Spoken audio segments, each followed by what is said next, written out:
The Echo Chamber, brought to you by the Holmes Report and produced by the international broadcast specialist Marketeers. Sponsored by the Bullet Group, putting you in tomorrow's conversations today.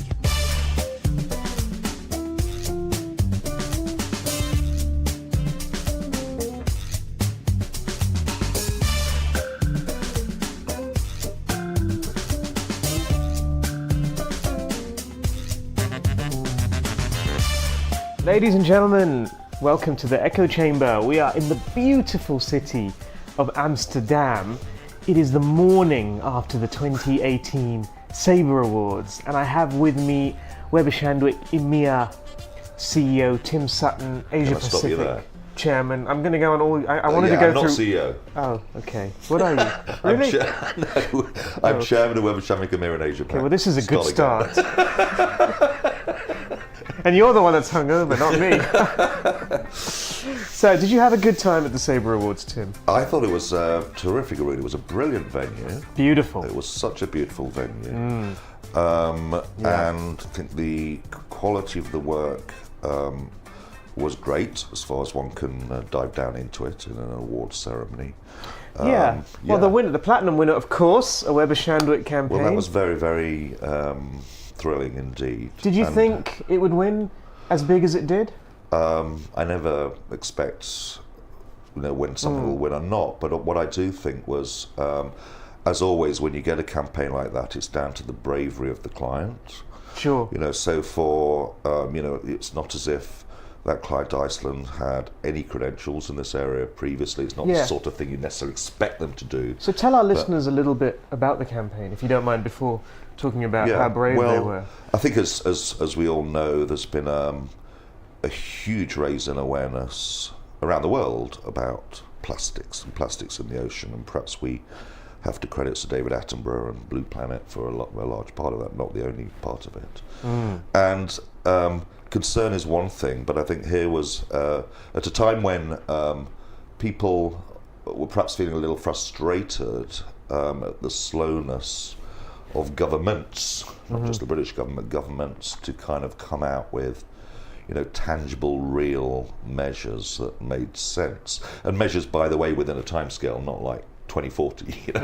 I think this was an initiative that that woke people up, and of course the pledge was to remove plastics from Iceland's packaging by a timely date, and of course Iceland's only one part of the UK retail scene, never mind the global retail scene. It can't achieve it on its own, but I think the effect that had, and we saw that in the sort of follow-up announcements from other companies, from competitors, from the way that the government then had to react pretty quickly with its own revised announcements. It was just in an age of amazingly clever digital engagement campaigns, this was a classic kind of PR campaign, right? I mean, yes, it was hugely magnified using all the ways you'd expect it to be magnified using social media and so on. But by classic, I mean it was strategic, it was clear, it was cleverly conceived, and it was, though I say it myself, I think pretty flawlessly executed. So that's why it's nice to see. But why, I wonder, did Iceland decide on this course of action, given that it wasn't really a big part of their heritage? Well, I think you've got a board there, and I don't know the board members individually, but I'm just going by what the team tells me.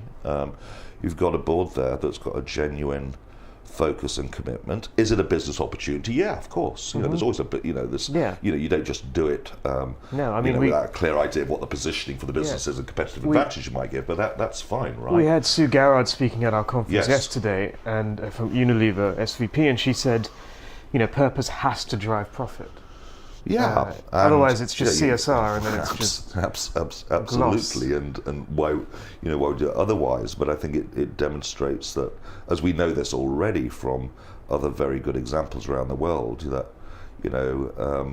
that acting properly drives profit. Okay, and not you have to get everything right on that. Okay, it's not just a blanket abstract statement, but if you act properly, and if you mean by that purpose in a way that consumers and citizens can relate to, understand, and empathise with, it's going to give you a dividend. Now, this doesn't solve the whole plastics problem. It doesn't presumably resolve every business challenge Iceland's got. Like all the retailers in the world. It's an challenging environment, but it was just, I think, a piece of clear, strategic, purpose-driven bravery. So it's interesting because we see a lot of these types of efforts now from companies in the West, particularly, to kind of align their strategy to a broader purpose that attempts to bring some kind of benefit to society, as opposed to just thinking of their business in terms of the bottom line. Now, do you think we are seeing that from, for example, the Chinese brands that are starting to become far more powerful across the world? Well, I think two parts to that question, if I may say, Arun. The first part is, yes, we are seeing it from companies around the world, but I do kind of stick back to the idea that what companies should talk about in purpose terms should still be fundamentally related to kind of what their product and service is about and the impact it has on society. So, the idea that you pluck a purpose because you think, oh, that's a nice purpose to ride with, it's popular, let's go with it. Mike, I was always brought up with the idea that you've got our permission to speak, which means why should anyone listen to you on this position, or why do you have a right to a view on it? So you have a right to a view, presumably, because your product or service has these kind of benefits and impacts on society, and therefore the purpose, as it were, coheres around those values and impacts. So that's the way I was kind of brought up. I think that's still right. And therefore, for those companies, Iceland being a classic example, why plastics? Because it's such a huge fundamental part of their business value chain and distribution chain and so on. So coming on to Chinese brands, well, first of all, let's say there are still probably a relatively small handful that have real global, not ambitions, that really have global credentials. Okay, and we know the usual suspect names early on, and there may well be more, and we can talk about this if you want as we go over the next few years and so. I think clearly Chinese brands, by virtue of their kind of home market, are hugely sensitive to the kind of environment in which they operate. And by that I don't just mean obviously the political environment in which they operate, although of course they are, but to the ideas that underpin Chinese society, such as the idea of harmony, the idea of sort of peaceful change, the idea of long-term evolution, and all of these are very, very sort of Chinese concepts, and so they're kind of familiar in a way, aligned with the idea of being harmonious to, if I can put it that way, the society they serve and the people who are their customers and their citizens. So one could argue in a way that they are naturally predisposed to take that kind of view. Now, having said that, most of these Chinese companies are coming out of a situation where they have enormous strength and scale due to an absolutely gigantic domestic market. Okay, if you take China Mobile, I forget how many billions of subscribers it's got, but it's a lot, right? And of course in a by definition in a state monopoly kind of position in nearly every case, not most cases anyway. And being in that kind of environment, of course, you're not subject to the forces of competition. You're not challenged directly by competitors. In a sense, your consumers and citizens are there for you. And so for these companies to as some of them have been doing, to then go into global markets, well, first of all into Asian markets, but then global markets, in vastly different cultures, environments, socioeconomic conditions is still challenging, I think, for them. Which is why some of them kind of look to the example of what Japanese companies have done, what Korean companies have done, because they've probably been at it for another, Japanese companies 25, 30 years or more, and have learned, lessons along the way. And I think when I've spoken to Chinese companies, those models are kind of interesting, different but interesting. So I still think they're on quite a substantial learning curve. But who's, nothing to be surprised at that. Look at the learning curve that Western multinationals have had to have, and still have, by the way, as you know, in Asia and in China. Course. So I think that's their challenge. But as always, they are extremely quick learners and quick adapters. So there's no reason to believe that they're not going to get there at some stage. But it didn't take Japanese brands this long to figure it out, and it hasn't taken Korean brands this long to figure it out. I just wonder, there seems to be something more structural at play here, rather than just the passage of time and how long it will take Chinese brands to learn what's required of them from a global perspective. Well, yes and no again. I think, you say it didn't take Japanese companies this long. There have been some egregious examples in the last 2 or 3 years of Japanese companies still learning how to operate in say, the United States with various crises and so on. So that's one point. And yes, you're absolutely right. They have developed all the sophistication of global marketing. They've built global brands. But yes, they have. But necessity is the mother of invention. Japanese companies had to do it. There isn't this huge domestic market. There's a substantial market, right, in Japan.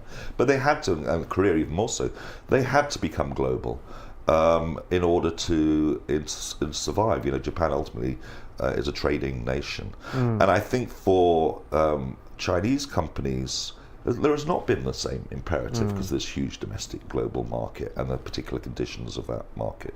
Which is not to say that as they look now, particularly in a Chinese market, which while according to official GDP numbers is still growing healthily, nonetheless, as we know, has slowed down notably over the last year or two, and maybe there's a new normal there.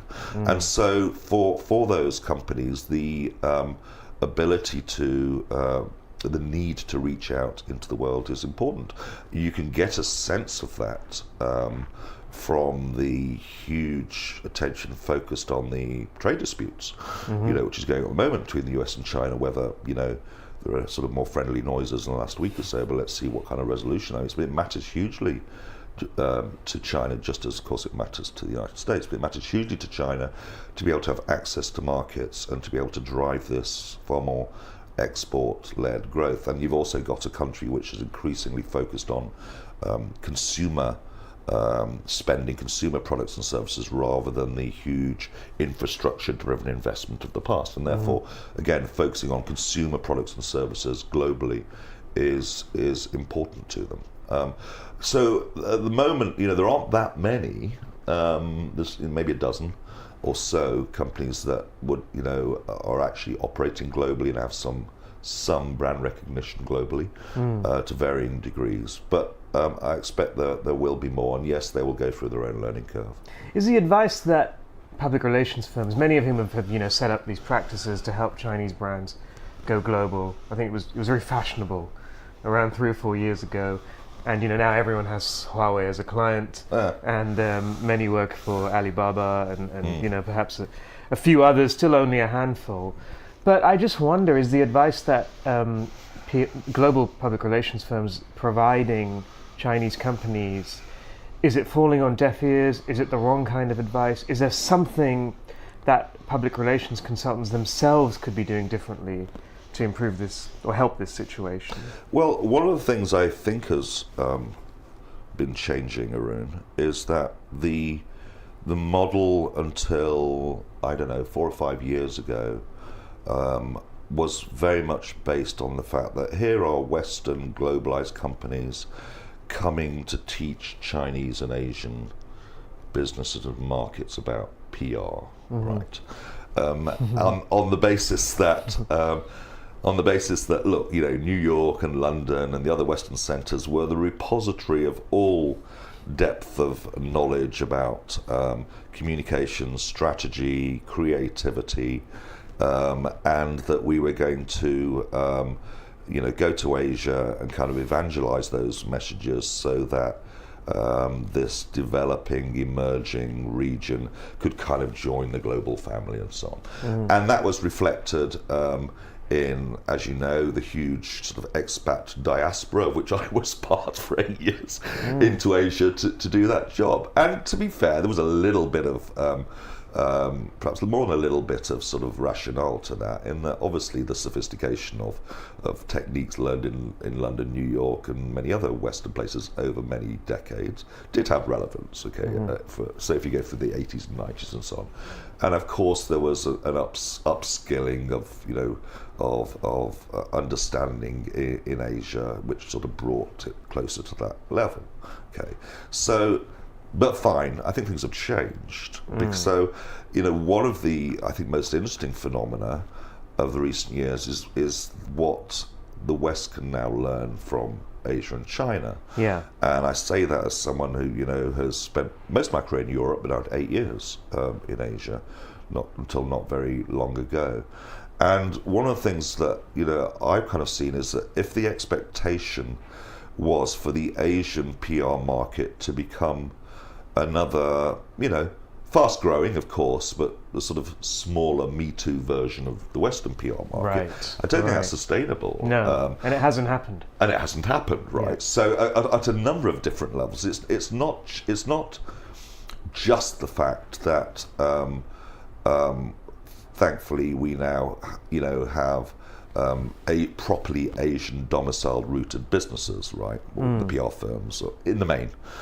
With most of the CEOs and leaders being authentic to their region. That's great. And it's not just that, as we all know, there's a huge explosion of creativity and creative content in, by the way, not just China, but India and Indonesia, Malaysia and Vietnam and all the rest of it. Yeah, that's true as well. That's great. So we don't have to go to London, New York for ideas and strategy. To me, it's more fundamental than that. And if you particularly take China as I suppose the prime example of here, and you start looking at how content commerce works in China, or if you want to say more broadly, content conversion. Right. You see a market with really very, very different aspects. So, if you take, for example, that if Chinese online payments are some phenomenal figure. I want to say 10 trillion, but forgive me if I'm wrong, but it is something like that, right? Yeah. I saw a chart recently, in fact I used a chart recently, where whatever that figure is, let's assume it's 10 trillion, forgive me if the number's not quite right, and you have it as a line on a bar. US online payments barely hit the chart, right? They're just there. Yeah. and European likewise. And we all know that's based on some very remarkable homegrown platforms. Yeah, WeChat. Notably WeChat, which I think has 1 billion users. The numbers in China are just wonderful, aren't they? Yeah. And when you look at how that WeChat works and how communications has become completely kind of integrated with social media right through to purchase. So if you take WeChat, it's kind of a wonderful amalgam of Google, Facebook, PayPal, all rolled into one. Amazon, thank you. Yeah, it all kind of rolled into one, and it has, and the way that sort of ecosystem works is quite incredible. And so the kinds of program, we're doing in China, we see others doing in China as well, are fundamentally quite different. Well, people might say, okay, that's China, and it's got its own, that's the way it works, and it's it's not going to happen in the West. Well, it's already happening in the West, right? Okay, we know that from the sort of work we're doing in Europe, from the work we're doing in North America. It will take its own different forms, of course, because the platforms are different. But that idea of being able to use communications and PR to fundamentally drive either sales or conversion, whatever the thing being converted is, right? It doesn't have to be money. No. We know that's happening already, and we kind of talk about it, but we've had from our own business, we've had the great fortune to have a 1 billion person beta trial, right? of how that kind of works. Beta for the purposes of the West, it was alpha in China, and the lessons of that, which are we're now using in the West. So take all of that together, and you look at Asia and say, well, Asia's grown amazingly well. The PR market now, it's grown amazingly well. It's I'm guesstimating. I think the Home Report has a number of something like 15.6 billion. We estimate for the global industry agency market. And I don't know, but I tried to work out roughly. I suspect Asia Pac is something like 2.4. Okay, which sounds at first you go, well, percentage-wise, that's not that great. What's the big deal about Asia, right? Yeah. Okay, albeit it's grown very hugely in the last 10 years. So something, I don't know, most global PR firm revenues, maybe 15-17% of their global revenue. It could be a bit more in some cases. For instance, maybe Ogilvy, don't know. But something like that. That's about right. Yeah. And okay, when I first went to Asia in 2007, based on the best numbers again, it was probably about 8 to 9%. So that's been the level of rise. But people say, okay, still only about 15-17%. What's the big deal about Asia? But the big deal about Asia to me now is there's not so much what's happening in Asia itself, interesting though that is, but the way the model is beginning to export. And I used a little sort of metaphor for this not long ago. I had the good fortune to be invited by the host of the World PR Forum in Oslo. And so I came up with the formula of this is retreading the steps of Marco Polo, right? So in 1271, as I'm sure you knew, Erin, Marco Polo left Venice for a little business trip. It took them a few years, as they did back then. And of course the whole journey was from west to east. And now we're seeing the return journey. I mean, just take the phenomenal Silk Road proposal. Belt and Road. Belt. I mean, that is just in its sheer scale is pretty mind-blowing. If I remember the numbers right, something like, it covers, I think, in theory, on paper, 68 countries, some 60% of the world's population, anything from 35% to 40% of GDP, world's GDP, at an investment cost of, don't you love this range of estimates, $4 to $8 trillion, somewhere in there is the number, right? 4 to 8 trillion, a little be a bit of margin of error. Anyway, if you take all of that, there is, there are people who are in the West who are skeptical about this, of course. There are people who will simply say, well, this is part of China's, geopolitical plot for the world, and so on and so forth, and who knows? All of that may or may not be true. But there's something rather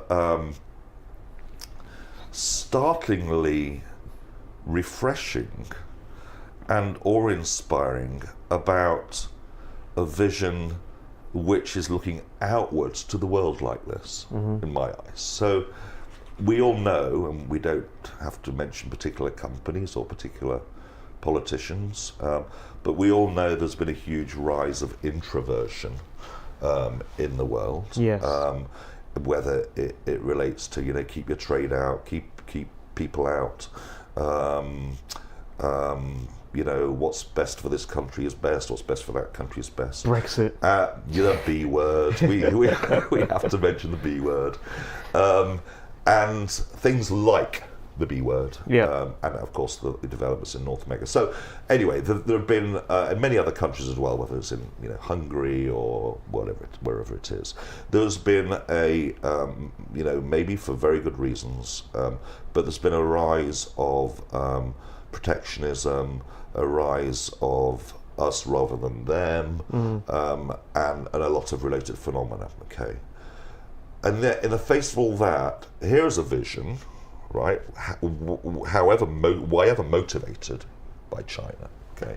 But here's a vision which is like, wow, here's a plan to link up 68 odd countries in a $4 to $8 trillion investment, encompassing trade, just anything you can imagine. It's so huge, so massive, and so globally visionary in its thinking that, you know, I just think it's very impressive.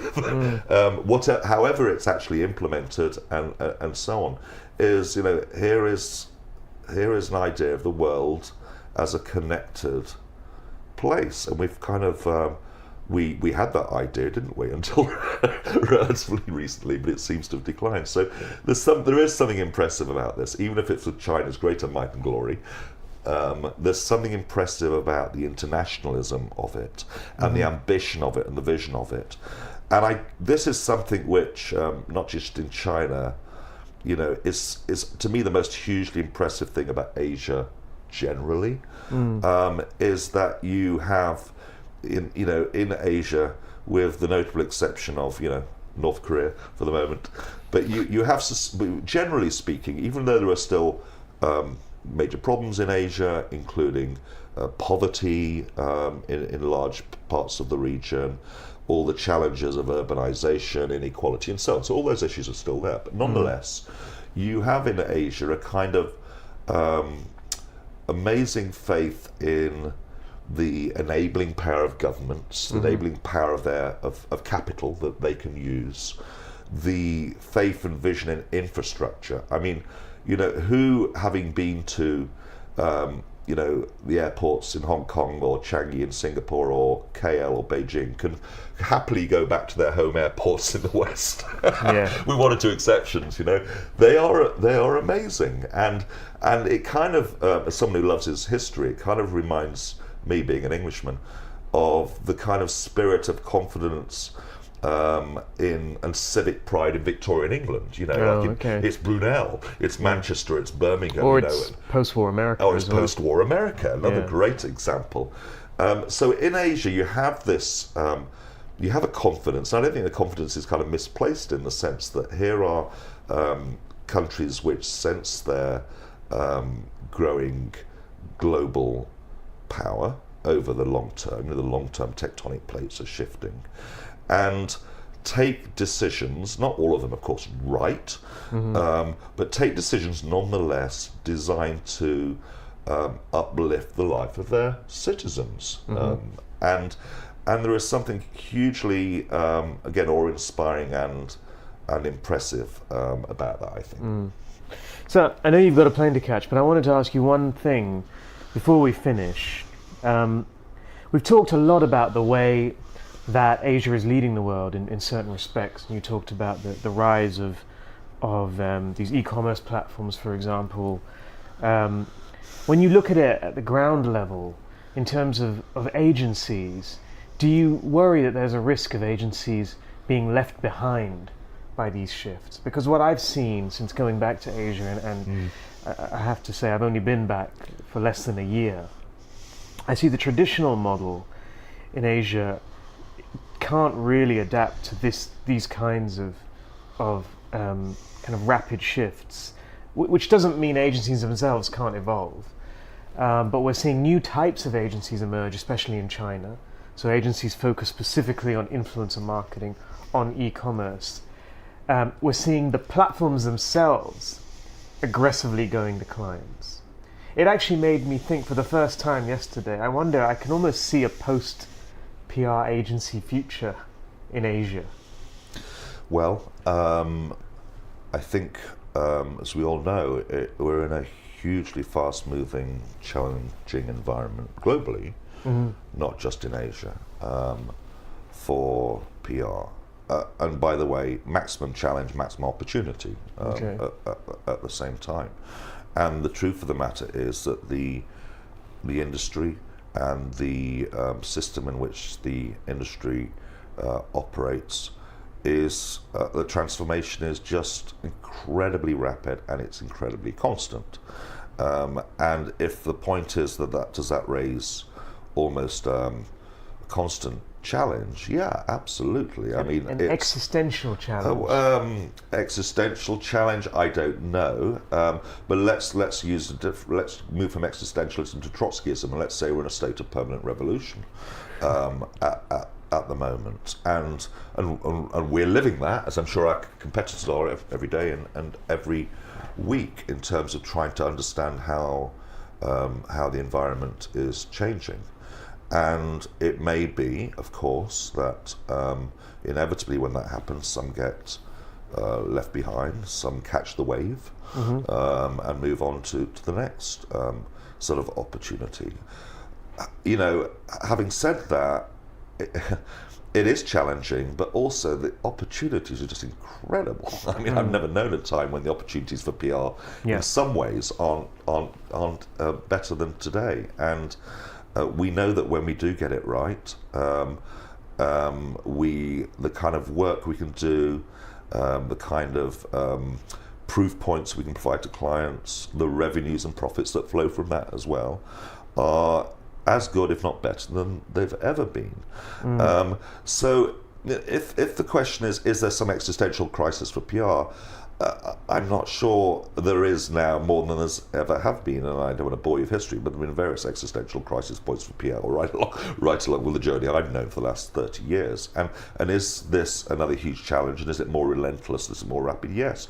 But this challenge isn't just for PR, Arun, right? I mean, the challenge is for everyone in the marketing services environment, whether you're an advertising agency, a media agency, a boutique digital agency, or, by the way, these wonderful management consultancies that everyone talks about are also finding this a challenging environment for all sorts of reasons as well. So yes, it's challenging, but I have a lot of kind of confidence in, you know, the kind of smartness of people, not just in Webber Shandwick, but in our better competitors as well, of whom there are a handful.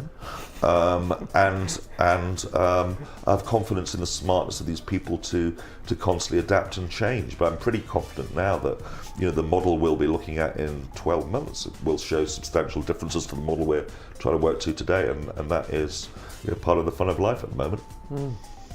Okay, well, Tim, thank you very much. Despite a long day yesterday, and I suspect a long night, evening, yeah, right. You are as eloquent and insightful as ever. So we'll look forward to having you back on the Echo Chamber in the not too distant future. Have a good day, have a good week. I'll see you soon. Kind of you to have me again, Arun. Thank you. You've been listening to the Echo Chamber. Brought to you by the Holmes Report and produced by Marketeers. Sponsored by the Bullet Group, putting you in tomorrow's conversations today.